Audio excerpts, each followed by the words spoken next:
The corporate tide is shifting. Many companies had planned to have employees return to the office this fall, but with the rise in COVID cases, many are rethinking that strategy and asking whether or not they should require employees to be vaccinated. Christine Romans has more. I'm producing more work. I can be held accountable virtually. I don't actually need to be physically in the office. Some workers aren't ready yet to give up the flexibility and safety of working from home. But from the employer perspective, it's time. If you can go to a restaurant in New York City, you can come into the office.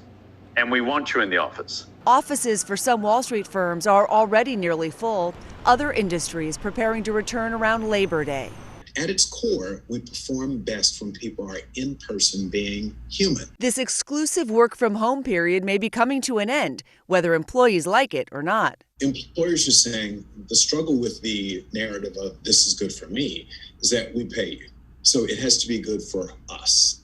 It must be mutually beneficial. This tricky re-entry made more difficult by employees questioning the safety of the workplace amid surging cases of the Delta variant in the U.S. We're creating this schism within the organization between vaccinated employees and unvaccinated employees. We've literally had reports of employees confronting unvaccinated employees and literally almost getting into physical fights. A June survey showing 63% of workers support vaccine mandates at work. Many employers are hearing from their workers, from their employees, that they want to know that people are vaccinated. New York City employers are growing more confident workers will be in the office come September, from 45% in March to 62% in May.